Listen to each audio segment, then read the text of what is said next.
بسم الله مولانا ابتدينا ونحمده على نعمه فينا توسلنا به في كل أمر غياث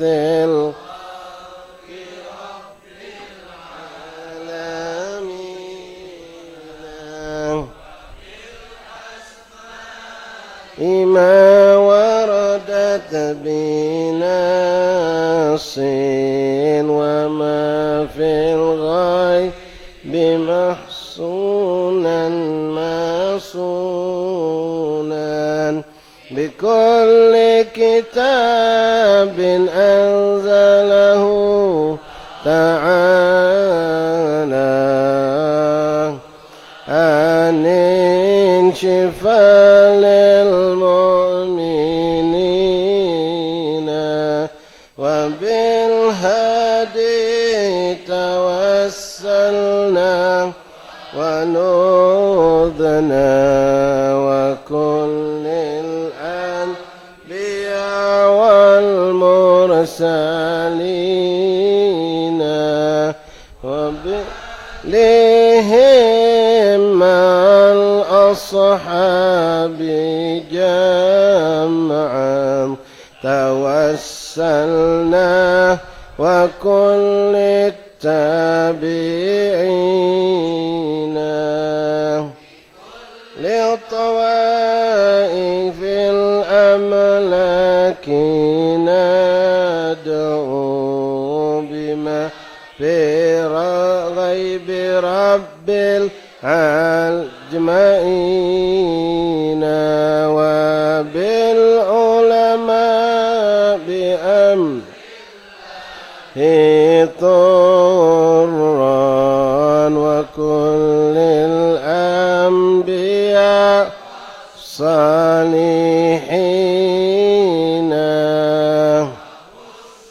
به الإمام القطبي أكانه دين تاج العارفين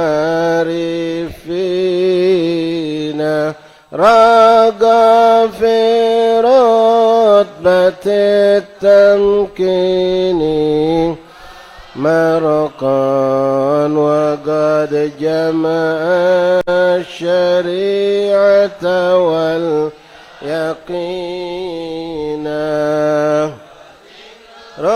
العيد رؤوس القطب أجنى عن القلب الصدى للصادقين عفيف الدين مهني حقا له تحكيمنا تدينا ولا ننسى كمالا سادا عظيما لتاج العارفين ذمها أبا بكر إماما هو إله جهم مكينا بهم ندعو إلى المولى تعالى بغفران حاضرين ولطف شامل ودوام ستر وغفران. آمين يا الله، آمين يا رب. نبينا ونختمها بتحسين عظيم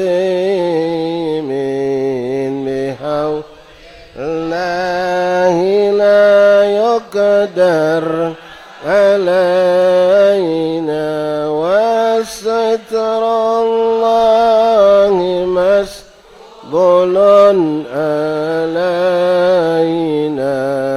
وأين الله ناظرة إلينا ونختم بالصلاة على محمد كل خير الشافعين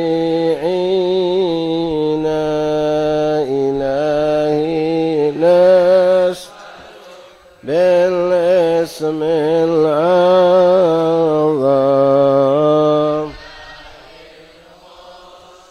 ففرج علينا إلهي نسألك بالاسم العظيم جاه المصطفى فرج علينا والمسلمين يا الله يا أرحم الراحمين.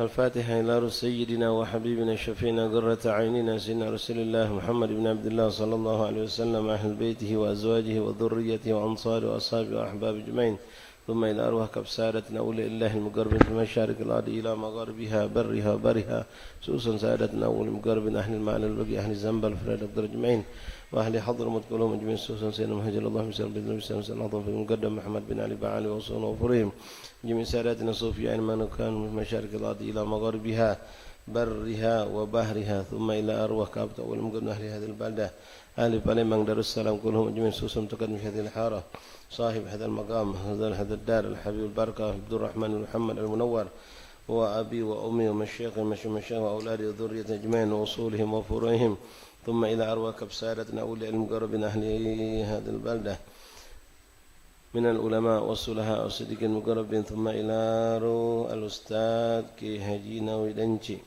ووالدينا ووالديكم وأمواتنا أمواتكم وأموات المسلمين أجمعين ثم إلى روح صاحب القصيدة الحبيب الإمام قطب الحبيب أبو بكر العدني بن عبد الله الأكبر وكبر شارفين عبد الله بن المحمود الحداد وصاحب الكتاب الحبيب محمد بن حسين الحبشي وأصولهم وفروعهم جميع سادتنا على بألوه أن الله يتغشاهم برحمة وصل الجنة أن الله يعيد علينا من بركاتهم وأسرارهم وأنوارهم وعلومهم وكراماتهم ونفعتهم في الدنيا والآخرة جالبة لكل خير دافة لكل شأن أن الله يغفر ذنوبنا ويستر عيوبنا ويكشف كروبنا ويقضي حاجتنا في الدنيا والآخرة ويشفي مرضانا خصوصا من أوصانا بالشفاء من إخواننا وأصحابنا وأحبابنا الله يشفيهم شفاء عجيلا شفاء لا يقدر سقما ولا ألما على هذه النية قد صالحة جالبة لكل خير دافة لكل شر وإلى حضرة النبي المصطفى فاتحة.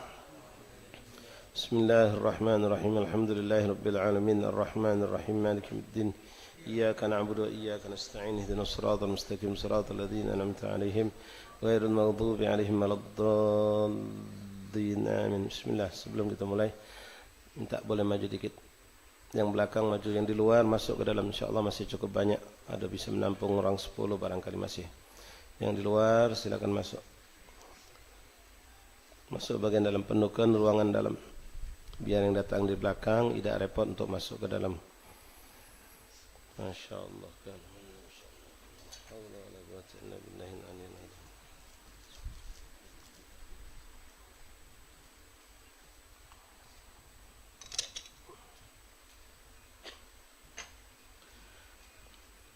Bismillahirrahmanirrahim. Alhamdulillahi rabbil alamin.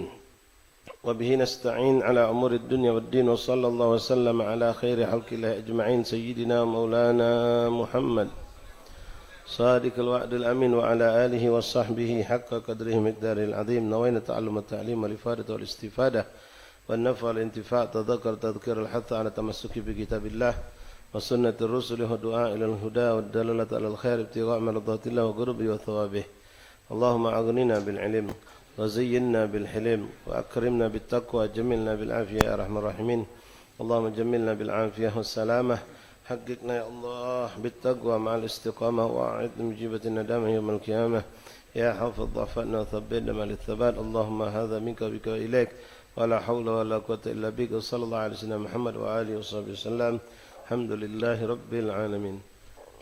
معاشر الحبائب وبعد حاضرين حضرات إخوان أخواتي رحمنا رحمكم الله جماعة مجلس تعليم di kediaman Al-Habib Al-Barakah Abdul Rahman bin Muhammad Al-Munawwar. Assalamualaikum warahmatullahi wabarakatuh. Ya Allah. Alhamdulillah, thumma alhamdulillah, thumma alhamdulillah lakal hamdu syukra ya Rabbana. Bersyukur kepada Allah SWT di hari yang ke-16 malam ke-17 daripada bulan Dzulqa'dah. Kembali kita dikumpulkan Allah dalam keadaan sehat walafiat, dalam keadaan merasakan ketenangan, ketentraman, keamanan, merasakan kenikmatan yang luar biasa yang tidak bisa digambarkan atau dibayar dengan jumlah nilai uang. Apa yang kita rasakan saat ini ikhwani rahimani rahimakumullah. Alhamdulillah, hidayah diberikan Allah, taufik dan inayah pun diberikan Allah kepada kita sehingga kita bisa duduk kembali mengambil keberkahan ini tempat, mengambil keberkahan daripada majlis yang kita hidupkan bersama di sini. Mudah-mudahan tidaklah kita didatangkan Allah ke tempat ini kecuali memang dengan izin Allah kita akan diangkat derajat di sisi Allah, didapatkan oleh kita ampunan-ampunan yang besar di sisi Allah dan pahala yang besar pun diberikan Allah. Dan insya-Allah dengan berkat ini majlis Allah Subhanahu wa taala menambahkan nikmat demi nikmat untuk kita dan insya-Allah kita diistiqamahkan sampai kelak kita wafat dalam keadaan husnul khatimah setelah panjang umur dalam taat kepada Allah Rasul. Amin ya rabbal alamin. Ma'asyiral ahibba'i rahimani rahimakumullah. Alhamdulillah. Pada kesempatan tentang hari ini kita akan kembali melanjutkan bacaan kitab Fathulillah Bimajibul Abad lil Maulah. Kitab yang dikarang oleh Imam Al-Arif Billah Da'ilallah Mufti Syafi'i fi Diyar Makkah Al-Mukarramah Al-Habib Muhammad bin Hussein bin Syahab Muhammad bin Hussein Al-Habsyi radhiyallahu an, ayahanda daripada pengarang kitab Simturar Habib Ali Habsyi. Sampai kita masuk pada bab janaiz, bab pembahasan tentang jenazah. Pada pertemuan yang lalu kami telah sampaikan kepada ikhwan sekalian hadirin hadirat, yaitu bagaimana kita menyikapi ketika menghadapi orang yang hendak wafat. Ini harus kita tahu, kita pelajari, jangan kita salah sikap. Apalagi di saat itu saat-saat yang paling menentukan, paling genting antara na'udzubillah husnul khatimah atau sebaliknya. Di saat seperti itu, karena sebagaimana apa yang didatangkan oleh hadis Rasulullah SAW, ketika siapapun kita hendak wafat, di saat itu datang dua makhluk Allah. Yang satu mengajak kita untuk selamat, yaitu malaikat Allah. Dan yang satu lagi iblis, laknatullah, yang akan mencoba merayu kita, menipu kita. Sehingga na'udzubillah min dzalik, di akhir hayat kita tergelincir. Karena tipu daya, tipu muslihat iblis yang dalam di antara riwayat dikatakan akan datang menjelma menjadi orang tua kita, seandainya yang tua kita itu wafat. Atau siapalah yang kita cintai, yang mengajak kita untuk melakukan suatu perbuatan yang perbuatan tersebut karena rasa cinta kita akan kita pelai, datanya itu akan menggelincirkan kita keluar dari syariat Allah di akhir hayat kita. Na'udzubillah min dzalik. Maka kita benar minta kepada Allah Subhanahu wa taala dalam apa yang kita baca setiap malam barangkali dalam ratib ikhwan. Nasihat buat diri anak dan kita semua, bacalah, bukan sekedar baca tapi benar kita harapkan, kita resapi dan kita berharap hebat kepada Allah. Ya Allah biha, ya Allah biha, ya Allah bi husnil khatimah. Dalam Basudan kalau antum suka baca di situ juga sama, ya Allah biha, ya Allah biha, ya Allah bi husnil khatimah bi jahi walid Fatimah wa nun bi husnil khatimah. Nah, ini permintaan yang lebih kuat lagi. Ya, kita minta agar Allah menghatamkan kita atau mematikan, mewafatkan kita dalam keadaan husnul khatimah. Dan di situ kita minta dengan keyakinan pun insyaallah kita diberikan Allah. Kenapa? Karena kita membawa bertawasul dengan jahi walid Fatimah. Siapa yang dimaksud walid Fatimah di situ? Wa Rasulullah sallallahu alaihi wasallam.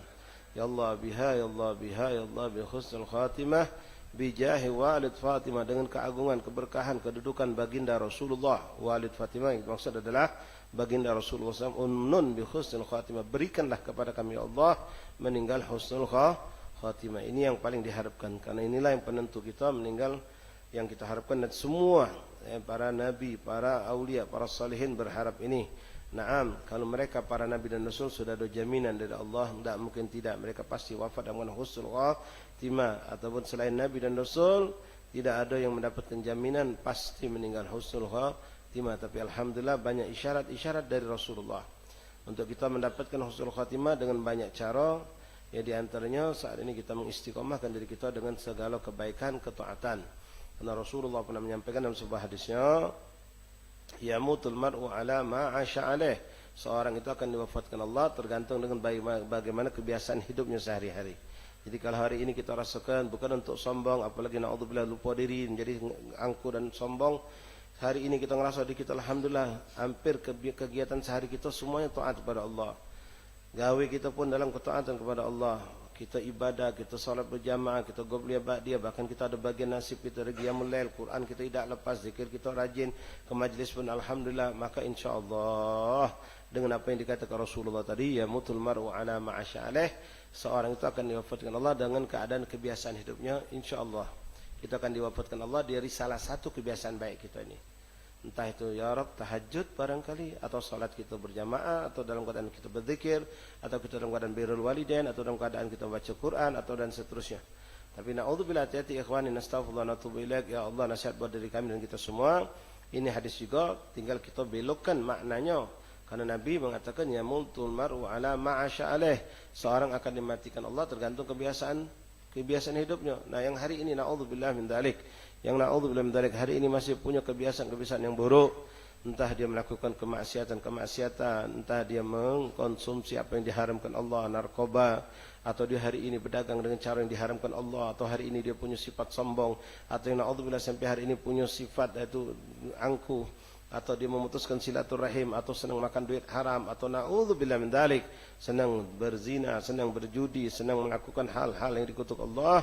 Na'udzubillah, bersegeralah kita taubat kepada Allah. Badiru bitaubati qablal maut, segeralah taubat kepada Allah sebelum datang kematian. Kenapa? Apa yang dikatakan Nabi tadi takutnya berlaku pada kita, dan sudah banyak kita saksikan ikhwani. Wong yang hobinya mabuk-mabukan meninggal mati dalam keadaan mabuk. Wong yang maling gawinya dan mati dalam keadaan maling. Wong yang hobi konsumsi ganja, narkoba, segala macam itu mati dalam keadaan seperti itu. Na'udzubillah min dzalik. Berapa banyak yang mati di tempat perzinahan? Berapa banyak yang mati dalam keadaan dia sedang menganak ke duit dan seterusnya. Na'udzubillah min dzalik. La ilaha illallah. Tapi ikhwani rahimakumullah, kita terus berharap dengan janji-janji Allah dan Rasul atas orang-orang yang istiqamah itu, insyaallah diberikan Allah yang terbaik. Namun tidaklah membuat kita jadi lalai atau sampai merasa diri kita pasti atau dalam keadaan menentukan kita meninggal dalam keadaan baik. Karena dalam hadis lain Rasul pernah mengingatkan kita. Rasulullah SAW mengatakan, inna ahadakum la ya'malu bi'amalin ahlil jannah fasabaqat alaihi alkitab wa ya'malu bi'amali ahlin nar wa yadkhuluha. Alafu tolong jangan ada yang kelakar lagi majelis ya. Anak kelakar cari waktu lain. Ma'asyal ahbab rahimakumullah. Rasul ini penting ini, mengerikan ini hadis Rasulullah. Rasul mengatakan inna ahadakum la ya'malu bi amalin ahlil jannah. Sesungguhnya ada di antara kamu melakukan amalan-amalan ahli surga sepanjang hidupnya. Uji kita, oi wong ini lempang nian, logo 1000 betul di bahasa-bahasa kita ni kan. La ya'malu bi amalin ahli jannah fasabaqat alaihi alkitab, tapi ketetapan Allah di Lauhil Mahfuz menentukan sudah kalau ini orang meninggalnya su'ul khatimah. Di akhir hayatnya, di akhir hidupnya, fa ya'malu bi amalin ahlin nar. Lalu dia di akhir hayatnya ditetapkan Allah melakukan satu perbuatan dosa, kesalahan, lalu dalam keadaan itulah dia diwafatkan oleh Allah. Ini nasihat buat kita yang ngaso naudzubillah min dzalik, barangkali ngaso di kita jadi orang baik, pasti baik dan seterusnya.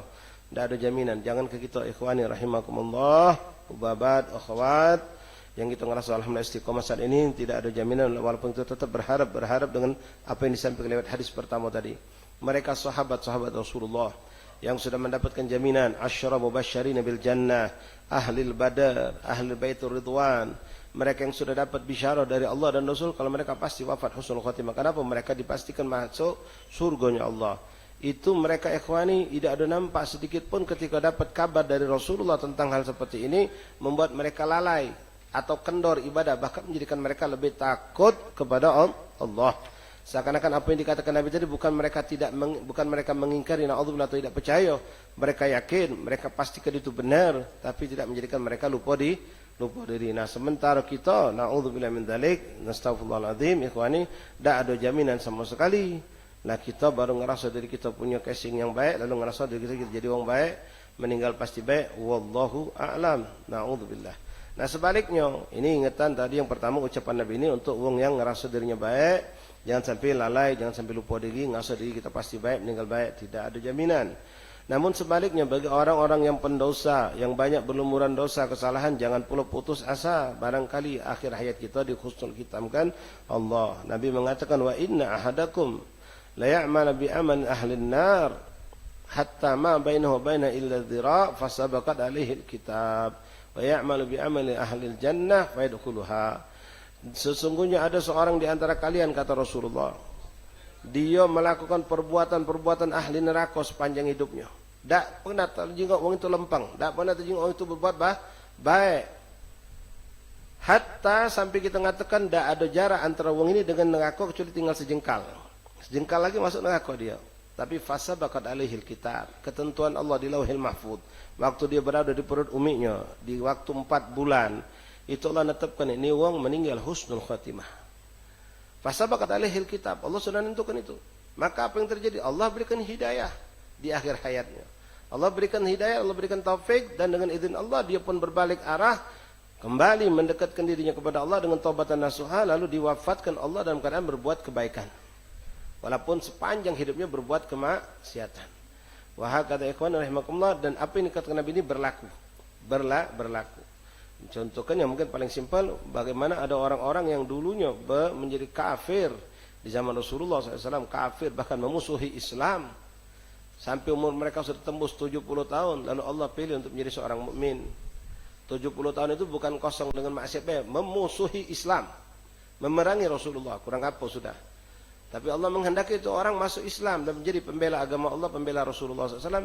Diberikan Allah hidayah, masuk Islam, maka dihapuskan segala dosa-dosanya, dan dia pun berbalik arah untuk menjadi pasukannya Rasulullah. Berjuang di jalan Allah, dan dia pun wafat dalam keadaan perang tersebut. Namun sebaliknya ada pula orang, ini pun ada terjadi di zaman Rasulullah. Orang yang dulunya dipercaya dan dekat sama Nabi SAW, terkenal dengan kepandaiannya. Dia seorang yang hidupnya bersama Nabi, berjuang bersama Rasulullah. Sampai di saat zaman Musailamatul Kadzdzab, Rasulullah masih hidup saat itu. Dia diutus Nabi. Untuk apa? Untuk mempengaruhi umat yang ada sama Musailamah agar meninggalkan Musailamah. Untuk kembali ke jalan Allah. Tapi subhanallah, berbalik arah di situ hatinya. Justru dia menjadi orang kafir dan bersekongkol dengan Musailamah. Dan mati dalam keadaan kufur. Itu terjadi. Dan kita berhusnuzan banyak. Alhamdulillah kita saksikan orang-orang yang dulunya gelap. Lebih kenal istilah dengan wong hijrah. Ya, masa hidupnya kelam dengan segala kotoran, dengan segala maksiat, lalu dengan izin Allah dapat hidayah, lalu dia berbalik arah dan istiqomah dan kebaikannya, dan wafat dalam keadaan indah, dalam keadaan husnul khotimah. Nah disinilah nasihat buat diri kami kita semua. Pertama, kita yang punya anak, ya di sini kemarin ada pertanyaan, mana ngadepi anak yang durhaka, ya anak yang durhaka kita ngadepi, jangan putus asa. Jangan putus asa. Selagi dia masih punya nyawa, kita masih punya nyawa, masihlah berharap terus sama Allah. Allah akan membalikkan hatinya untuk menjadi anak yang baik, yang soleh. Yang penting kita jangan nyumpai anak. Sejahat seburuk apapun dia, jangan kita tutup pintu rahmat kita kepada mereka. Cukuplah contoh apa yang terjadi pada beberapa sahabat Nabi, di antaranya Alqamah. Alqamah itu, ini bagi yang bertanya kemarin, Alqamah itu sahabat yang secara zahir ini semua orang kenal soleh. Orang soleh, ahli ibadah, ahli sodako, ahli siam. Tapi dia punya kesalahan durhaka sama maknya. Meninggal sago, tidak besuul khotimah. Nah, mak mana dengan anak kamu yang kita masalahkan sekarang? Anak kita bukan seperti Alqamah. Ibadah, tidak benar, tidak banyak ibadah, tidak banyak berbuat soleh, berbuat keburukan banyak. Nah, kita pun tidak ridho sama dia. Kita pun tidak mau mendoakan dia. Kita pun membenci dia, mengkutuknya. Na'udzu min dzalik. Nah, jadi apa? Alqamah itu punya ibadah hebat banyak, luar biasa, semua orang kenal. Cuma ada keburukan dia sama umiknya tadi. Kejadian berapa kejadian. Dengan di situ umiknya nyangkal, umiknya tidak ridha, maka dia susah untuk mendapatkan wafat dalam keadaan husnul khotimah. Walaupun akhirnya kita semua tahu cerita, ridha umiknya maka mendapatkan husnul khotimah. Nah, anak pun ummahat, hubabat, akhwat rahimakumullah, sejahat-jahat apapun ya, seburuk-buruk apapun dia, jangan sampai kita tidak mau memaafkan. Biarlah di depan dia kita pecah, tetap dengan keburukan dia kita harus tampakkan kalau kita tidak deman. Di depan keburukan dia, dia berbuat buruk, buat maksiat, kita tetap menentangnya, tetap kita musuhi dia, dalam arti kata memusuhi perbuatan buruknya. Tapi di balik itu malam-malam kita nangis, merengek-rengek sama Allah, minta agar ini anak jangan sampai Allah meninggal dalam keadaan su'ul khatimah. Minta kepada Allah agar diberikan hidayah. Dan bagi Allah memberi hidayah itu tidak ada suatu kesulitan. May yahdihillah fala mudhill lahu. Kalau Allah menghendaki seorang dapat hidayat, maka tidak ada yang mampu untuk mencegahnya. Jangan wahai ummahat, ubabat, akhwat, habaib sekalian, kita putus asa sampai mengatakan anak aku tidak bakal jadi orang baik lagi. Tidak. Kalau Allah menghendaki, bisa itu terjadi. Bisa itu terjadi untuk jadi orang baik. Dan kita orang awamnya juga jangan galak ngecam. Yang ngecam kita sering kalau nyengok orang jahat, bogot, segala tingkah lakunya bogot, dari kecil kita nyengok bogot, lalu kita mengatakan, orang macam itu, mana dapat hidayat? Hidayat bukan di tangan kita. Hidayat di tangan Allah. Sekarang pernahkah kita mendoakan dia? Nah, kalau orang lain baik, wahai ummi, wahai hubabat yang bertanya mudah-mudahan hadir hari ini, wong lain baik, doakan anak kita, barangkali nyengok anak kita berbuat tak baik. Masa kita tidak mau membuka pintu rahmat yang seluas-luasnya untuk anak kita sendiri. Bagaimanapun juga kita pasti akan menyesal dan sedih kalau sampai dia diberikan suatu musibah oleh Allah, apalagi sampai naudzubillah seandainya wafat dan keadaan suul khatimah. Jadi bukakan pintu rahmat, pintu maaf, dan wahai siapapun kita anak, ya, siapapun kita anak, termasuk dosa yang paling dimurkai Allah Subhanahu wa taala durhaka sama orang tua. Balik lagi kita contoh ke Alqamah. Maaf, seandainya budak yang dimaksudkan di surat ini ada di sini, atau kita naudzubillah min dzalik ada di sini, kita bukan seperti Alqamah. Dia sahabat Rasulullah, dia ahli ibadah, dia masya Allah dengan sedekahnya, dia ahli saum. Tapi karena mendurhakai uminya, hampir meninggal suul khatimah. Karena uminya sebenarnya, nah kau atau kita naudzubillah min dzalik ikhwani, yang ibadah laidah, gawe baik tidak banyak, maksiat bertumpuk, nyusak orang tua pula. Nak jadi apa? Nak jadi apa kalau tidak cepat-cepat taubat, minta ampun, minta ridha kepada orang tua kita dan kepada orang-orang yang pernah kita jahati atau kita zalimi. Naudzubillah min dzalik. Ma'asyiral ahbab rahimakumullah. Nah, ada orang nanya, banyak ini sekarang ini masya Allah kepegelan kita lihat pemimpin-pemimpin yang zalim saat ini. Boleh tak Ustaz kita minta doa ke dia mati gancang? Ya. Mati gancang boleh ikhwan, tapi ya tidak rugi. Boleh. Ente nak sebut namanya si A, si B, si C boleh. Tapi kalau saat ini dia ente yakin muslim, dia umat Rasulullah, tolong plus meninggal husnul khotimah. Jangan ngomong, ayo kalau emaknya dia. Dah. Kadang-kadang hati kita macam itu. Kita pegal sudah pemimpin yang ada sekarang, zalimnya luar biasa, kezaliman sangat luar biasa. Kita berdoa, ya Allah, mati kelak kalau mereka yang jahat-jahat itu, ya Allah, menzalimi habaib, menzalimi kiai-kiai, mati kelak gancang, ya Allah, mati kelak cepat, ya Allah. Tapi husnul khotimah. Ngapa? Kalau dia meninggal husnul khotimah, mereka adalah umat daripada umat Rasulullah. Kan tujuan kita kezaliman dia berhenti, bukan nak ngancam dia biar mati suul khotimah. Dengan dia mati berhenti keburukan dia. Dan bahkan kalau ulama salihin aulia itu mendoakan seperti ini, ngapa? Biar orang ini tidak banyak dosa. Dia tidak nambah dosanya, cukuplah dia sudah terlalu banyak berbuat zalim. Kalau sampai dia kesempatan berkuasa lagi, bahkan lebih banyak lagi dosanya, maka kita merengek minta sama Allah, ya Allah mati kepada orang macam ini, ngapa? Biar tidak banyak orang terzalimi oleh dia, dan biar dia tidak terlalu banyak dosa sama umat manusia. Tapi minta meninggal dia husnul khotimah. Nah, ini kadang-kadang subhanallah berat bagi kamu, berat bagi kita. Seakan-akan kalau maknya doa ke dia husnul khotimah. Subhanallah, ini batin kita yang masih, ya bukan hati kita seperti para aulia salihin. Ya, kalau aulia salihin, mereka tetap ketika dia tahu yang menzalimi orang muslim, dia tetap mintakan hidayah, mintakan petunjuk untuk orang tersebut, dan kalau memang kehendak mematikannya, matikanlah ya Allah husnul khotimah. Tidak ada seorang pun aulia Allah yang mendoakan orang muslim meninggal suul khotimah, tidak ada ikhwan. Tidak ada itu. Tidak ada. Paling kita nilai naudzubillah. Kita untung apa aku meninggal suul khotimah. Kata untungnya ikhwan. Jadi boleh sekali lagi ente serah, ente apalah nama sudah banyak gini nama-nama mereka nih. Yang dolim luar biasa, yang jahat dengan rakyat, yang segala macam di negeri itu sangat banyak. Boleh kita doakan. Ya, dengan catatan tadi, bentuk rahmah. Kita doakan biar si fulan yang memimpin di pojok itu, ya. Sampailah mungkin yang di kalangan bawah yang ada di daerah kita. Ya Allah matikanlah cepat orang ini ya Allah. Biar dia tidak numpuk biar tidak nambah banyak dosa dan tidak banyak orang yang zalim oleh dia ya Allah. Tapi meninggalkan husnul khotimah. Terserah engkau ya Allah, nak kau adab dulu sebelum mati dengan penyakit, dengan kecelakaan, dengan apa terserah, yang penting meninggalkan husnul khotimah. Kenapa? Baliknya kepada cinta kepada Nabi. Kenapa? Kalau ini hamba meninggal husnul khotimah, Nabi pasti gembira. Tapi kalau ini orang meninggal suul khotimah, apalagi meninggal dalam kekufurannya, tentu yang menangis pertama adalah Rasulullah. Karena umatnya ini masuk neraka. Bukan jika kita Nabi tidak tahu, gawe-gawe mereka tahu ikhwan. Ya, tahu, dan itulah yang diajarkan Rasulullah SAW. Taib, ma'asyiral habaib hadirin. Sama seperti kita mendoakan wong tua kita yang sudah sakit sekarat. Sakit sekaratnya lama sudah. Ya, maaf sampai kita ni kalau boleh ngeluh sudah nyago dia berbulan-bulan ni, bertahun, capek letih kita. Nyingok dia dewek tu susah. Nyingok si wong yang punya badan tu susah, kesian kita. Dicocok jarum setiap hari, macam-macam, ya. Di kemo segala macam lah sampai kita ni dak kalu sudah nyingoknya. Nah, boleh tak kita nak dia meninggal? Boleh. Dalam hati kata bukan minta meninggalnya baik. Ya Allah, seandainya hidup itu baik buat dia, sembuhkan dia, ya Allah, panjangkan umurnya. Tapi seandainya kematian itu lebih afdal buat dia dan buat keluarganya, maka wafatkanlah ya Allah dengan cepat, dengan husnul khatimah. Boleh doa seperti itu, diajarkan oleh Nabi. Boleh seperti itu. Jadi kita mendoakan dengan meminta Allah milihkan yang terbaik. Seandainya orang ini memang akan ada kebaikan buat dia, apalagi buat umat, kalau dia panjang umur, panjangkan umurnya, sembuhkan ya Allah. Sembuhkan ya Allah.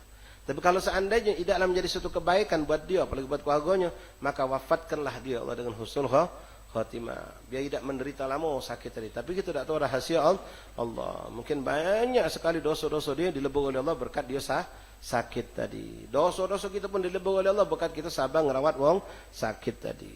Hakadha ikhwani rahimani rahimakumullah. Taib ahbabana rahimani rahimakumullah.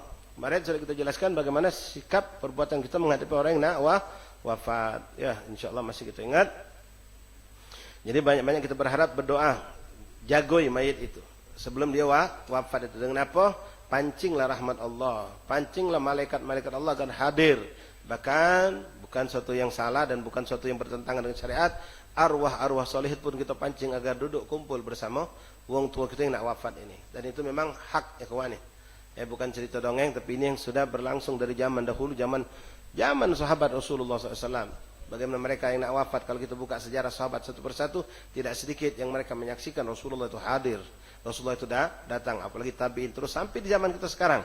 Bagaimana orang-orang soleh yang kita kalau buka manaqibnya, mereka menyaksikan guru-guru mereka datang, orang-orang soleh mereka cintai datang, bahkan pada puncaknya Rasulullah SAW pun datang menghampiri. Maka kemarin sudah kami sampaikan, sekiranya apa-apa yang bakal menghalangi malaikat Allah masuk ke ruangan yang mana di situ ada orang yang sakaratul maut tadi, kita harus bersihkan. Jangan ada foto-foto yang diharamkan Allah, jangan ada gambar-gambar yang diharamkan Allah. Ya, kemudian jangan pula di situ ada ihtilat. Yang bukan muhrim melok masuk bilik kita. Jangan, besan kita. Besan ini abah kita sakit. Besannya mertua kita. Muhrim tak sama abah kita? Tidak, jangan masuk. Mungkinlah mertua itu mertua kita. Ya, siapa pun yang bukan muhrim, jangan dimasukkan. Ya, yang muhrim boleh kumpul sana. Kemudian kitab disunnahkan oleh Rasulullah SAW. Dalam hadis Rasul mengatakan, Iqra'u Yasin limautikum. Rasulullah mengatakan baca ke Yasin untuk orang yang meninggal. Di situ dua pendapat ulama, ada yang mengatakan makna mayyitikum, mayyit di situ adalah orang yang nak meninggal. Dalam riwayat lain ada yang mengatakan makna mayyit di situ orang yang sudah meninggal. Dua-duanya dibenarkan oleh ulama. Nah, jadi termasuk yang disunnahkan kalau ada orang sakaratul maut nak meninggal, baca ke Yasin dan surah Ar-Ra'd. Kemudian apapun yang baik yang kita bisa lakukan, nak baca qasidah silakan. Radhiyallahu anhu almarhum calon wong tua kita ni, masyaallah hobinya maulid, baca ke maulid. Apa yang asyik buat dia itu kita lakukan. Yang dia sukai, yang dia cintai sebelum waktu dia sehat, kita berikan itu. Kita berikan itu. Sehingga mereka mungkin gembira, senang dengan apa yang mereka nikmati seperti itu. Di samping itu ditalkinkan untuk mengucapkan kalimat la ilaha illallah. Kemudian diharumkan, disemerbakkan ruangan kamar tersebut. Nah, sekarang kita masuk fase bagaimana ketika orang itu sudah meninggal atau sudah meninggal. Nah, di antara sunnah kemarin, ya, kita ambil air, diusap ke mukanya. Kalau ada air zam-zam, dan kita air zam-zam, air biasa ada apa-apa. Tentu yang mengusapkan ini yang muhrim. Ya, kalau itu umi, kalau betina ya umi kita atau siapa yang muhrim. Jangan yang bukan muhrimnya. Kemudian diusapkan sampai sholawat. Kalau ada air zam-zam, dan kita zam air biasa ada apa-apa. Diusapkan bukan sampai basah kuyup, enggak. Kemudian disiwakkan kalau memang kita lihat dia sulit untuk mengeluarkan satu kalimat. Diusapkan dengan siwak di mulutnya, di lidahnya. Sembari ditalkinkan kalimat la ilaha illallah. Nah, kemarin sudah kami jelaskan ikhwan, kalau kita sudah dengar ini orang yang nak meninggal sudah mengucapkan la ilaha illallah, la melok mengucapkan, stop, jangan dibimbing lagi. Kita pengen inilah akhir kalimat yang terucap. Sambil dijingoi, ditunggui. Ternyata dia tadi itu merintih. Aduh, jadi sakit atau nyebut nama teman. Berarti kalimat terakhir bukan lagi la ilaha illallah, talkin ke lagi. Baru kita talkin ke lagi. Jadi kalau sudah mengucap la ilaha illallah sudah selesai, jangan talkin lagi, cukuplah. Nah, kemudian dalam mentalkin ke jangan seperti yang sudah kami sampaikan juga, ngomong sama bak kita, kadang-kadang kita goyang ke bak, ucap bak. Yang ucap apa aja kan kalimat talqin la ilaha illallah. Tapi ikhwani rahimani rahimakumullah. Nah, ketika itu kalau kita dapatkan dengan izin Allah, ya, dengan dibaca, digiring dengan surah Ar-Ra'd, surah Yasin, sudah galau beb, sudah galau ustaz, baca ke apa yang kamu baca ke salawat, baca ke zikir. Tak kata yang baca maco misalnya baik, kebetulan di rumah tu kamu betino kamu lagi dalam keadaan haid, ada HP, ada rekaman Quran, bukakan Quran. Pokoknya pancing rahmat Allah. Jangan sampai naudzubillah di situ cuma kelakar nyengong sakaratul maut jadi tontonan. Ini kebanyakan kita cak itu. Ya, ngebahas penyakit dia, ngebahas dokter yang salah sontek, itu depan mayit, depan orang nak meninggal. Enggak, jangan. Sekarang anggap orang sudah nak meninggalnya. Itu yang kita lakukan. Kemudian ahbabin rahimakumullah, sekarang bismillahirrahmanirrahim. Seandainya orang itu wafat, meninggal, ya, meninggal dunia. Nah, apa yang ada di badan dia yang pacak kita lepaskan sebelum dia wafat tadi, ya. Yang sifatnya itu perhiasan, ya jangan kita dewean kayak jadi fitnah. Ada orang lain, ada saksi termasuk gigi palsu. Kalau pacak memang gampang dilepas. Tapi kalau sifatnya permanen atau semi permanen jangan dilepas, biarkan. Kecuali gigi emas. Gigi emas itu ya sekarang lah jarang orang pakai gigi emas, ya. Kalau gigi emas ulama di situ ada khilaf pendapat. Balik pada intinya sama. Kalau memang itu bisa dilepas, maka dilepas. Kalau akan menjadikan gigi emas itu sifatnya permanen, merusak atau menyakiti sang mayit, maka biarkan. Nah, di sini ada khilafnya, ada yang mengatakan tetap harus dilepas. Kenapa? Mayit tidak boleh bawa dunia ke dalam kuburnya. Dan kedua, itu adalah warisan emas. Ya lumayan kalau gigi taring, apalagi gigi geraham. Ya, pacak berapa gram itu. Nah, kalau macam ini enggak, benar ini hukum ini, ya. Kalau gigi, makanya kalau kita yang punya gigi emas ini, sekarang mungkin sudah subhanallah jarang, ya. Kita yo lepaslah, dilepaslah mumpung itu masih sehat. Dia bisa jadi warisan buat ahli waris. Dan juga sekali lagi membawa harta ke alam dunia itu tidak boleh. Ke alam kubur itu tidak diperbolehkan. Tidak diperbolehkan. Bahkan dalam cerita banyak dalam kitab diceritakan ada kuburan yang sengaja dibongkar kembali karena ada beberapa orang yang ikut gali kubur itu, dia punya barang dunia dia kemasukan ke dalam kubur. Dibongkar. Dibongkar. Hakada. Ya, jadi ada orang kisah dia nyangkul, pas dia nyangkul tadi itu ada salah satu benda milik dia yang berharga jatuh. Sudah selesai, ada orang nyingok jatuh, cuma orang yang nyingok itu tidak ngomong. Sudah selesai gawe dia pencarian baru dia tahu aku nyingok tadi nyampak. Dibongkar. Dibongkar. Bukannya sudahlah biarlah untuk beliau. Untuk beliau apa? Untuk beliau tu mbek dulu sedekah ke masjid, nah baru untuk beliau. Kalau bulat-bulat untuk dia, tak kacik pacak digunakan apa? Tak kena nak makin nak cincin lagi, tak guna lagi sudah. Ya, kita nak cincin belagak-belagak, ummahat, ubabat, ya. Mumpung masih hidup ni, lepas-lepas kelah, sedekah kelah. Kalau sudah kita meninggal, sudah punya judul almarhum, almarhumah, sudah bukan punya kita lagi. Yang nyambut cincin kita bukan orang lain, anak kita dah. Kalau boleh dia ngomong, Mi, bukan punya Mi lagi, Mi, punya kami ini. Koping kita lepasi oleh anak kita. Semua kalung kita yang digobok, yang kita banggakan tiap hari kita jenguk, yang kita banggakan sudah lepas galau. Nah, mumpung masih hidup lepas kelak karena Allah untuk di jalan Allah. Teganglah kuburan kita sebelum kita dimatikan Allah. Kalau sudah punya anak kita, wallah alam anak kita akan bersedekah untuk kita tidak dengan harta kita itu. Boleh jadi tidak. Ya, boleh jadi anak kita dari dulu aku pengennya dapat cincin ibu nih. Sekarang jadi milik dia. Naudzubillah. Taib ahbaban rahimakumullah. Nah, ketika orang itu meninggal dunia, dia katakanlah alhamdulillah meninggal, kalimat la ilaha illallah. Setelah meninggal dunia, maka apa yang kita lakukan? Langsunglah kita tutup. Biasanya orang meninggal itu matanya terbelalak, terbuka. Ruh itu keluar memang dari mulut, ya. Layaknya ke pucuk. Ke arah kepala ke atas, bukan lewat kaki. Ya, berdasarkan keterangan Rasulullah SAW.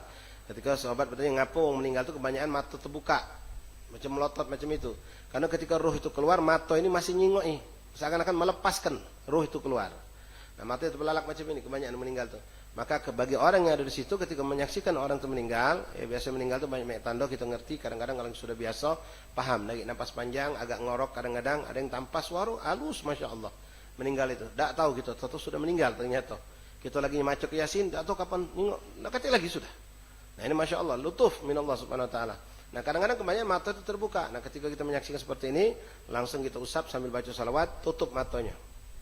Ya, tutup matanya sambil baca salawat. Kadang-kadang, subhanallah, dia langsung tertutup. Ada yang masih terbuka lagi kadang-kadang. Terbuka lagi bukan dia hidup lagi, bukan. Ya mungkin otot-otot saraf-saraf yang ada di tubuhnya itu masih berfungsi katakanlah seperti itu. Jadi itulah kadang-kadang, nah dengar ini ya, jangan salah. Anak pun beberapa kali menyaksikan dong salah. Memang ketika mayat itu sudah mati, ya terbuka dari matanya, kita tutup pakai tangan kita. Ada yang langsung tertutup, cantik, cak mau tidur. Ada yang masih terbuka. Nah yang terbuka di mana? Tutup lagi apa? Buka lagi, tutup lagi. Tidak. Ya, tutup sekali, terbuka lagi, tutup 2 kali, masih terbuka lagi. Unjuk satu benda untuk menahan mata tadi biar tidak terbuka lagi. Nah benda ini yang pernah beberapa kali kami menyaksikan yang disayangkan, duit logam tahu. Oh yalah sudah dunia udah kacik lagi buat dia, udah ngusik dunia, jangan jadi logam. Memang duit logam ini yang kecil itu pas, berat tidak, ringannya tidak. Tapi pantaskan. Di antaranya kalau memang ada jangan duit logam. Misalnya dari kalau anak pernah ingat tuh ujung timun atau apalah ya, sayuran atau apa benda yang kecil atau kancing baju yang besar barangkali itu lebih cantik. Kalau memang paling cepat duit logam itu lah, ya mbak tisu, bungkus, taruh di sini. Jangan macam gimana bahasa gitu mata duitan kesan. Wong lah mati lah meninggal dunia. Nah itu. Kemudian ditutup sudah. Nah, tindakan kita apa? Di sini lenturkan cepat. Mayat itu cepat tangannya.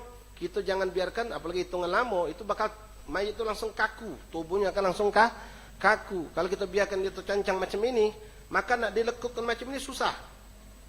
Kakinya terkangkang, kita tidak luruskan, maka sampailah mungkin hitungan setengah jam untuk diluruskan susah. Maka langsung kita rapatkan. Ketika orang itu meninggal, langsung kita ambil posisi ngadap ke kiblat. Kepalanya di sini, kakinya sana. Kalau memang kiblat sana artinya kesan nendang kiblat. Memang itu aturannya. Ya, jangan salah. Ada orang yang jangan tak boleh nendang kiblat. Ya kalau lagi hidup tak boleh nendang kiblat itu. Ya kalau meninggal itulah aturannya. Jadi kalau posisi dia ditegakkan dia ngadap kiblat. Jadi kaki ngadap kiblat, kepala di situ dan ditinggikan kepala tadi itu.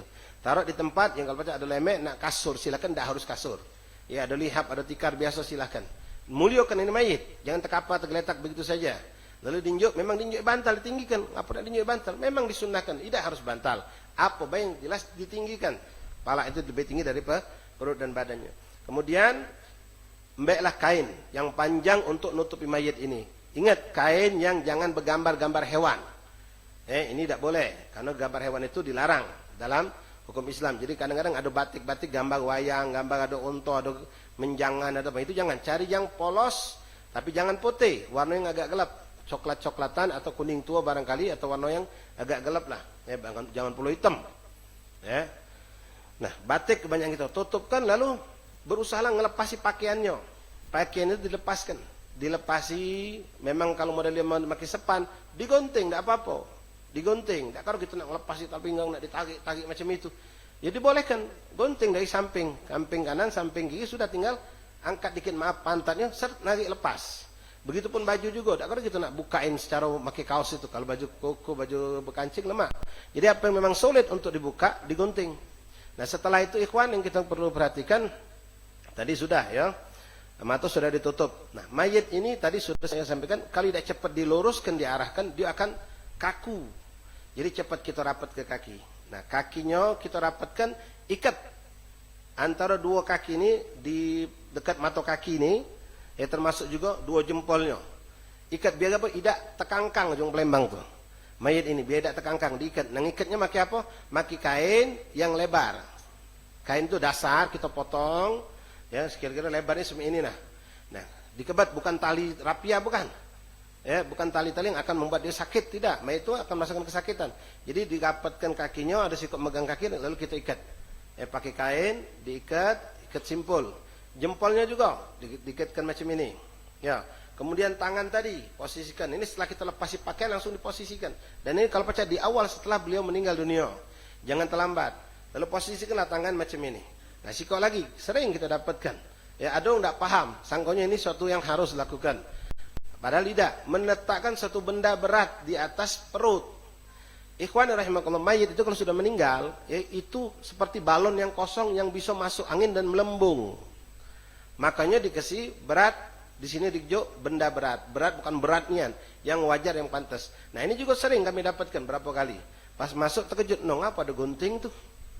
Memang untuk ukuran gunting paling pas, tidak terlalu berat, tidak terlalu ringan. Tapi jangan gunting ikut antara pucuk ini. Ini kadang-kadang mayat macam itu, dibungkus oleh kain tadi, pucuknya ada gunting. Bungkus tolong. Gunting, mbek tisu, mbek kain, memang gunting itu pas untuk berat. Kenapa Ustaz harus ditaruh pucuk? Karena nahan biar angin tidak masuk. Nekan, ya, nekan biar angin itu tidak masuk. Nah, tunjuklah benda yang kira-kira pas. Jangan beratnya, maaf ya, seperti batu bata. Ya, gunting memang pas, gunting yang besar, bukan gunting kecil ya, gunting yang agak besar lah. Ya, mungkin apalah ente punya sesuatu yang di rumah itu mungkin ya benda apalah ente punya yang agak berat, kira-kira mungkin berat itu sekitar 1/4 kilo atau lebih atau kurang sedikit, taruh memang di sini di pucuk perut untuk apa? Menahan biar tidak gembung. Angin itu masuk lewat sini dan sebagainya. Termasuk juga yang kita harus cepat lakukan, nutup mulutnya. Kaki tadi kita dapatkan, kita ikat di sini, kita ini, tangan juga. Tangannya juga kita ikat, ya, biar sudah berbentuk macam ini dia tadi itu. Nah, kemudian ininya juga. Buat pakai tali. Tali yang lebar seperti ini, cepat dimingkemkan mulut mayit itu. Kalau dia meninggal kata-kata temangap. Kalau lambat, ini sampailah kita mandikan ini juga. Makanya cepat ditutup. Nah, untuk menahannya pakai apa? Pakai tali tadi. Tali yang lebar kita buat dari kain disimpul ke di pucuknya. Jadi mulut mayit itu tertutup. Hakada ikhwani. Jadi mulut ditutup. Nah, kalau terlambat maman Ustaz. Nah, itulah kesusahan wong mandi ke kagek. Kalau sudah tangan terkengkeng macam ini, kaki tertendang macam itu, nak mandi ke susah. Nah, jangan salah. Kalau wong yang paham, dia bagus. Di antaranya untuk melenturkan itu banyak cara, di antaranya pakai teh. Jangan pakai minyak. Ini wong kadang-kadang salah. Kalau kita ngidup memang pakai minyak.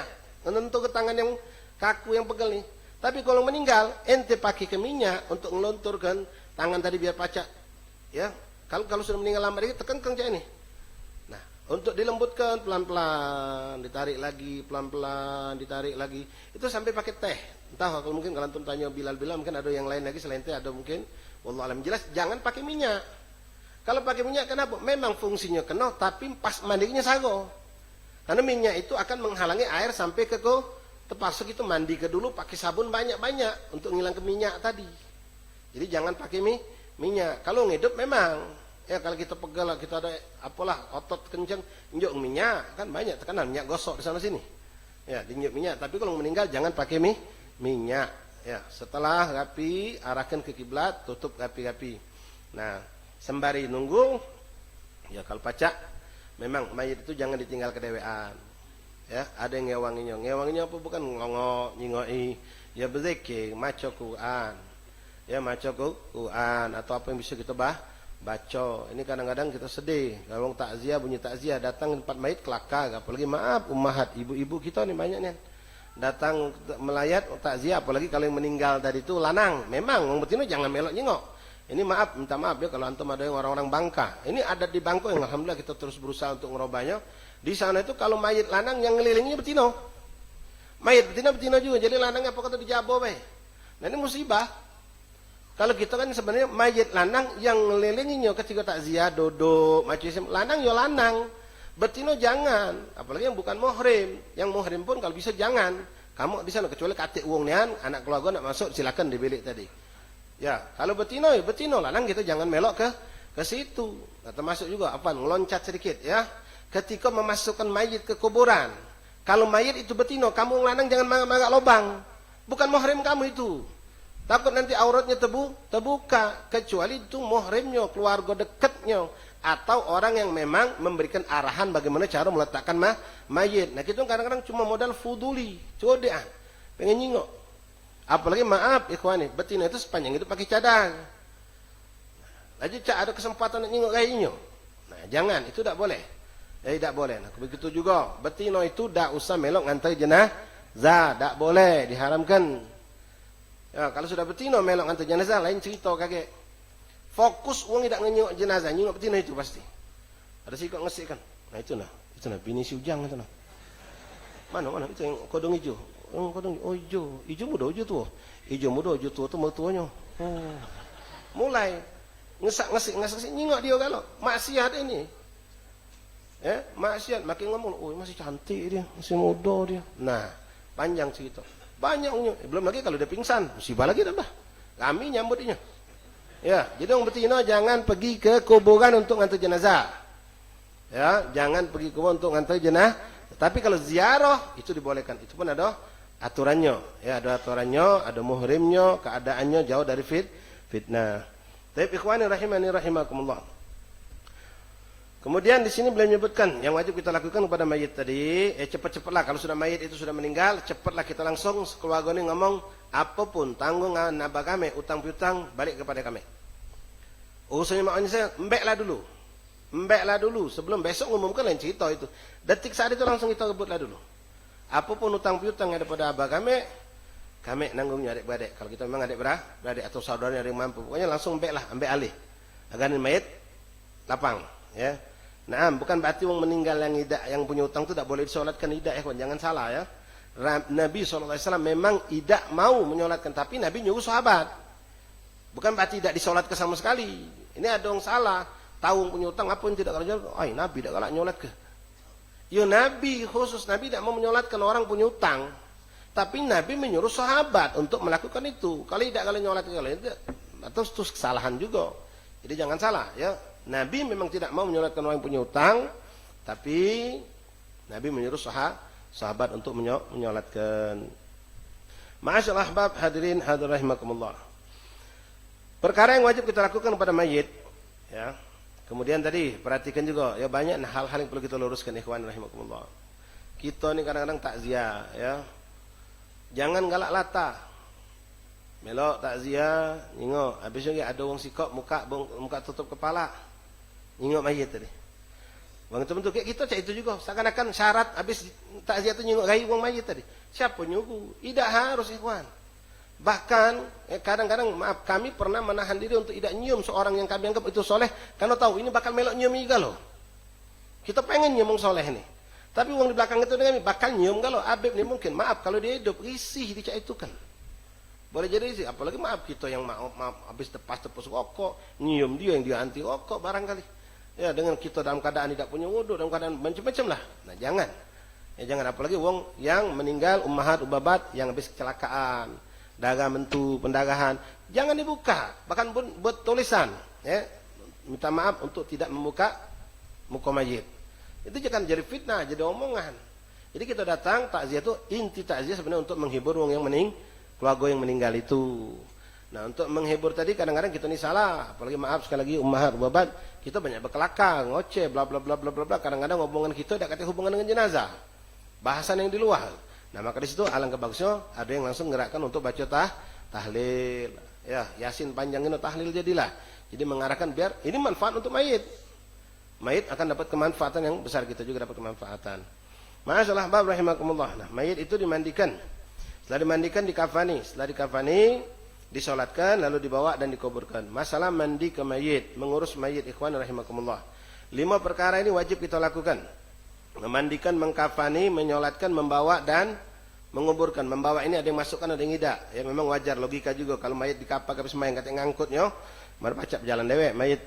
Jadi harus ada yang bawanya. Nah, tapi tidak semua mayit diperlakukan seperti itu. Ada beberapa mayit yang tidak diperlakukan seperti itu. Pertama kita bahas dulu masalah syuhada. Orang yang meninggal dunia gugur dalam perperangan. Yang memang meninggalnya di perang itulah. Beda nanti dia hari ini perang, terluka tubuhnya, perang selesai, dia diselamatkan, dirawat 5 hari kemudian meninggal. Ini tetap dimandikan, disolatkan seperti yang biasa. Walaupun sebab meninggalnya perang. Jadi yang tidak dimandikan dan tidak disolatkan itu adalah syuhada yang benar-benar wafat perang, hari itu dia wafat. Jadi hari itu dia perang, di situlah dia gugur. Atau di situ dia perang, diselamatkan sampai ke rumah meninggal.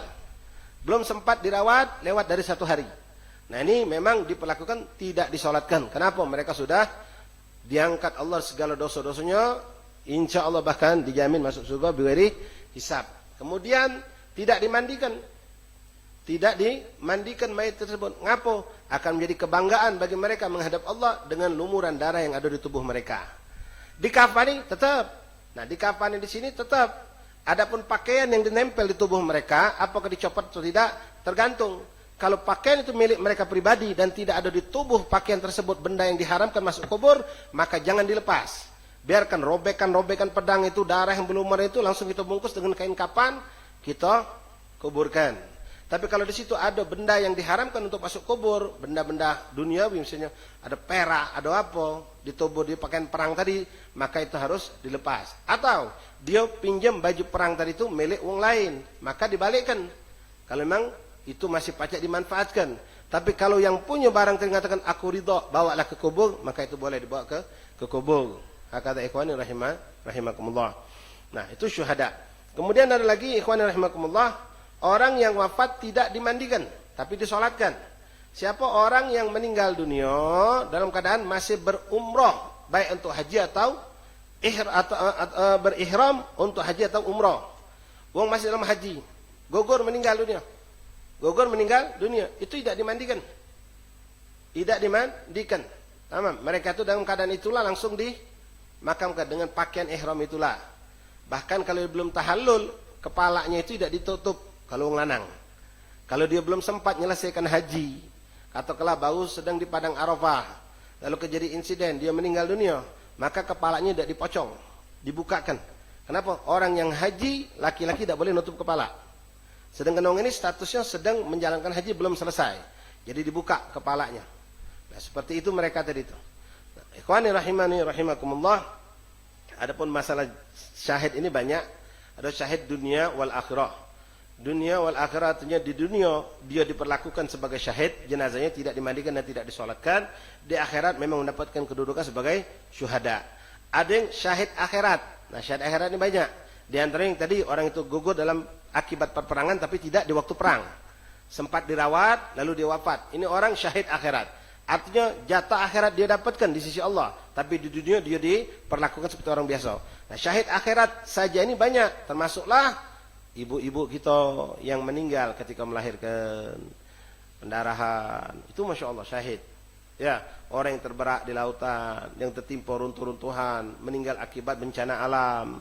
Nah, ini semua meninggal syahid, syahid akhirat. Dengan catatan memang dia waktu wafat masih dalam keadaan mukmin dan tidak sedang melakukan naudzubillah maksiat, tidak sedang melakukan maksiat. Itu syahid akhirat. Artinya diperlakukan seperti biasa, mandi ke segala macam sempurna. Tapi dia dapat jatah di akhirat. Ada lagi orang syahid dunia. Apa itu? Ini terjadi zaman Rasulullah SAW. Orang itu ikut perang, orang itu berantem dengan musuh, lalu mati dalam perang itu, tapi di akhirat tidak dapat. Di dunia dia perlakukan seperti orang syahid. Kenapa? Orang yang berperang bukan karena Allah. Minta dikatakan dia pejuang, minta dikatakan dia jagoan, minta dikatakan dia hebat. Nah, Nabi pernah ngomong seperti itu, mencontohkan, mengingatkan yang lain untuk jangan sampai seperti itu, kata Rasulullah. Boleh jadi orang itu perang untuk disebut dia pejuang, dia pahlawan, dia orang hebat. Ini di dunia diperlakukan seperti syahid, tapi di akhirat dia tidak mendapatkan. Ma'asyarul ahbab hadirin rahimani rahimakumullah. Kemudian ada syahid la dunia wal akhirah, ya dunia tanpa akhirat seperti tadi, ada yang akhirat saja, ada yang dunia dan akhirat itu syahid. Ma'asyarul ahbab hadirin rahimakumullah. Pokoknya orang yang sakit, ya gagal meninggal dalam keadaan sakit, atau dalam termasuk tolabul ilim, meninggal dalam menuntut ilmu. Anak kita meninggal di pesantren, misalnya, jangan disedihkan. Ya, mereka entah insiden atau kena sakit atau memang kebetulan ajalnya tiba-tiba datang. Bahkan kita bangga karena dia dalam keadaan fi sabilillah. Termasuk orang yang menuju segala kebaikan. Termasuk orang yang keluar mencari rizki yang halal untuk anak bini, untuk keluarganya atau untuk membantu orang tuanya. Ini orang benar-benar mujahid juga di jalan Allah, tapi syahid akhirat. Dia dapat pahala di sisi Allah, tapi di dunia kita perlakukan seperti biasa. Kemudian, satu lagi ikhwan rahimakumullah. Ada lagi yang mayit tidak dilakukan sempurna pelakuan yang 5 tadi. Jadi kita mandikan, kita kapani, kita kuburkan. Tidak disolatkan. Siapa itu? Bayi yang meninggal dalam perut. Nah, jangan salah ya. Memang di sini ada khilaf. Bayi yang meninggal dalam perut, meninggal sudah dalam perut atau keguguran sudah berbentuk manusia, itu tidak disolatkan.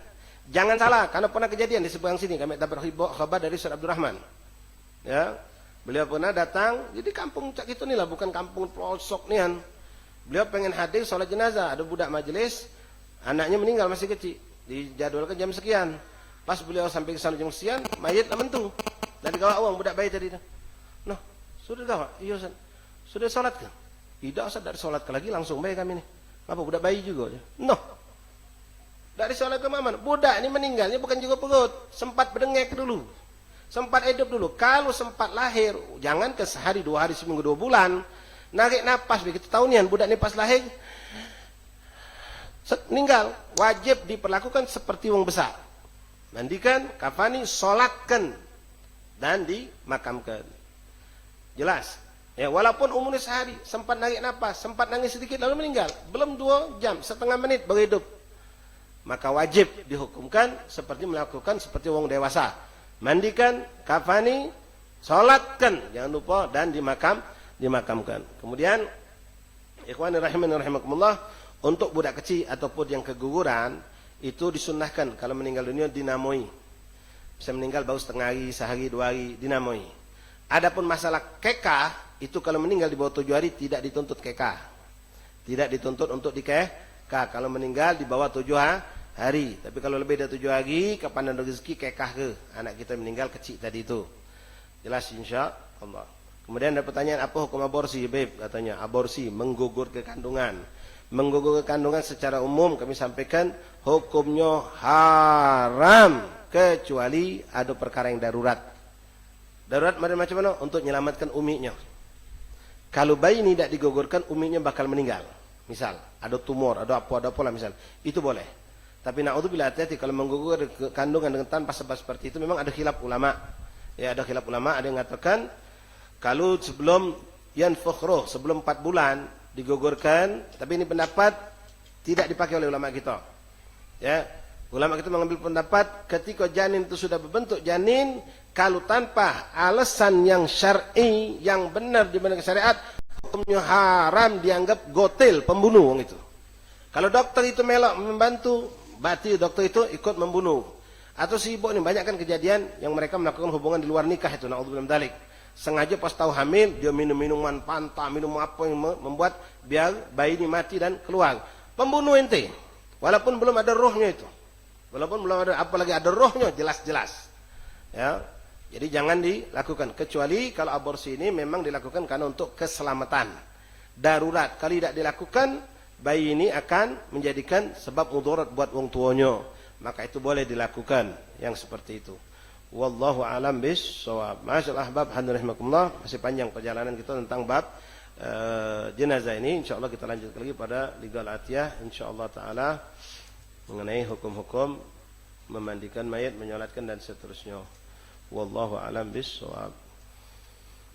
La ilaha illallah Muhammadur Rasulullah sallallahu alaihi wasallam. Lama ana dak maca qasidah ya sayyidi. Bagikan. Kangen Nabi. Waktu panjang ya, adzan lewat 6 lewat 7 menit. Masih setengah jam lagi adzan. Baik, masyaallah habaib hadirahimakumullah, mungkin yang bisa kami sampaikan pada petang hari ini, mudah-mudahan tidak ada kesalahan. Kalau ada salah tolong ditegur untuk diluruskan barangkali. Tapi insyaallah tidak ada kesalahan. Nah, sini kita perlu aja terus ya, sabarkan. Nanti kita tahu apa yang disunahkan, apa yang dibolehkan, apa yang tidak bolehkan. Karena kadang-kadang orang kalau tidak paham beributan. Padahal dua-duanya sebenarnya benar. Macam meletakkan mayit ya, kepala kanan atau kiri, itu ribut di Palembang masih. Mayang kan habis sasar, ada yang kata tidak boleh, ada yang kata boleh, ribut masih di Palembang. Karena yang ribut ni orang tak paham. Kalau orang paham tidak bakal ribut. Tidak bakal ribut. Mandi nyolat ke mayit, kepala di kanan, apapun sebelah kiri, itu tidak bakal ribut kalau orang paham. Nyolat ke mayit habis sasar sebelum masa, tak kacik bingung, tak kacik cerita. Ya, kalau kita paham tidak ribut kita. Tapi kalau tidak paham ni biasa itulah. Ya, tidak paham tapi hobi berkelakar. Macam itu hanya kacau. Na'udzubillah. Tapi ahbab rahimakumullah, tabarukan baik keberkahan qasidah Imam Haddad yang memang dari awal majlis dulu kita selalu membuka dengan qasidah Imam Abdullah Abu Bakar Al-Idrus Al-Adani dan ditutup dengan qasidah Imam Haddad. Insyaallah kita mulai lagi mulai hari ini kita dawamkan untuk membaca qasidah Imam Haddad ini. Yang punya HP mungkin bisa cari di HP-nya qasidah Imam Haddad ya Sayyidi ya Rasulullah. Ya Sayyidi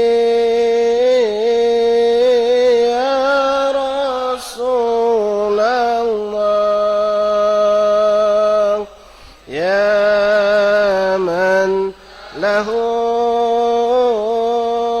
نجاه عند الله إن المسيء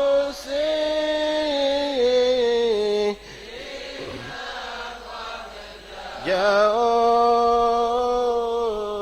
من الله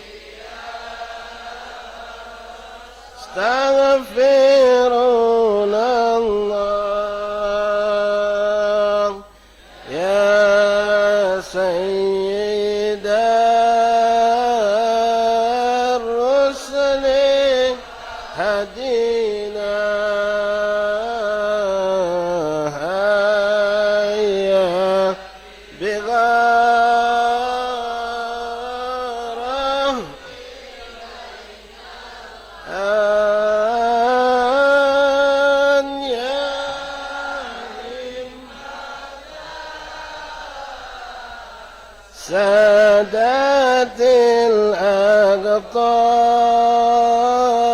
الأقطاب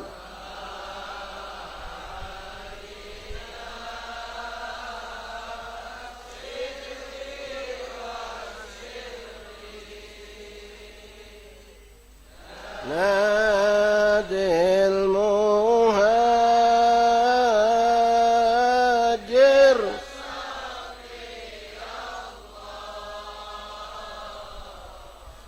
ذاك ابن عيسى سادات مال دم ولي الله غوث الورى قدوة القدد ثم الوجيه لدين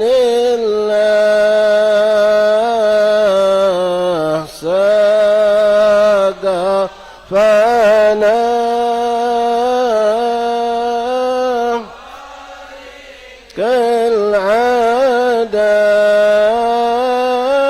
كالعدد السيد كامل الأواب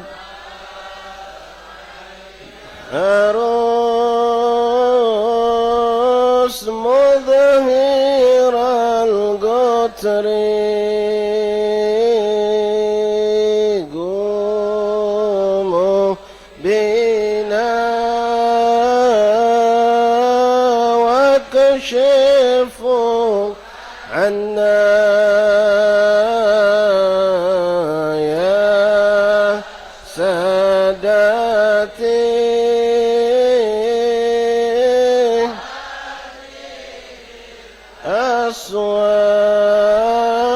أصوات وحمو متكم الغنى من جملة الشر والبلوى يا أهل الحساب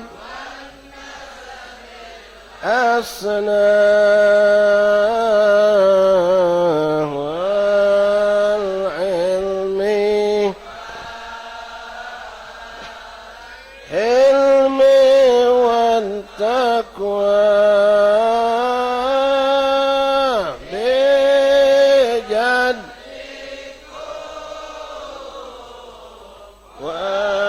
وبكم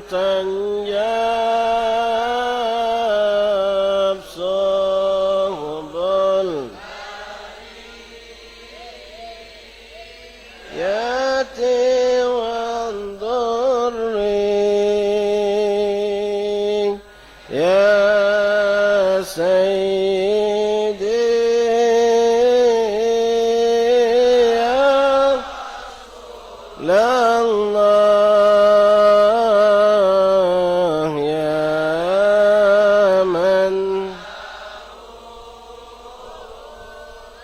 جاء عند الله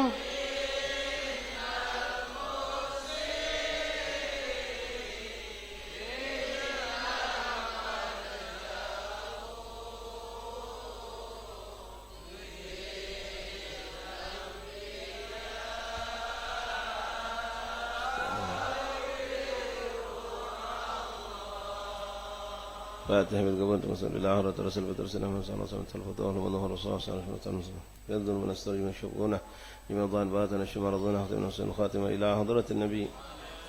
فاتحة. الرحمن الرحيم مالك يوم الدين إياك نعبد وإياك نستعين اهدنا الصراط المستقيم صراط الذين أنعمت عليهم غير المغضوب عليهم ولا الضالين آمين. بسم الله الرحمن الرحيم الحمد لله رب العالمين اللهم صل وسلم وبارك وكرم على سيدنا محمد وعلى آله محمد ربنا تقبل منا وعلم وتب علينا التواب الرحيم برحمتك يا أرحم الراحمين. آمين. وصلى الله عليه وسلم الحمد لله رب العالمين. Qabbal Allah minkum. Bismillah sambil jalan fudul. Silakan, ini ada pertanyaan kami jawab, tapi insyaallah Senin depan kita ulangi lagi mengenai apakah boleh kita berbagi waris orang tua kita yang meninggal sementara orang tua kita masih punya utang. Dalam syariat ikhwan rahimakumullah, warisan itu tidak boleh dibagikan terlebih dahulu kecuali sudah selesai hutang piutang sang mayit. Hutang ini ada dua, ada hutang sama Allah, ada hutang sama manusia. Hutang sama Allah diantaranya kalau dia punya, seharusnya dia tuh dulu sempat jadi orang yang wajib haji, sempat punya duit, sempat gagah, sempat sehat, tapi ditundanya hajinya, akhirnya sampai dia tidak melakukan haji, wafat. Ini punya hutang sama Allah. Sisihkan dulu duit dia untuk menghajikan ONH haji badal, istilah tadi itu. Kemudian kalau dia ada zakat yang belum dibayarkan, potong dulu dengan zakat untuk bayar hutangnya. Kemudian hutang piutang sama manusia, selesaikan. Ya, selesaikan. Setelah itu selesai, baru kita boleh bagi.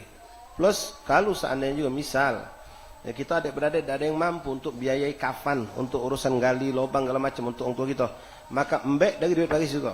Kalau memang tidak ada yang mampu, tidak ada yang mampu, mau tidak mau embek dari duit waris, embek dari duit waris. Setelah itu baru kita bagikan. Tapi bukan untuk tahlilan.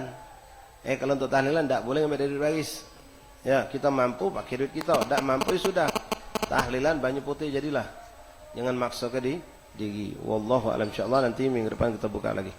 Biiznillah. Wallahu a'lam. Syukran. Assalamualaikum warahmatullahi wabarakatuh.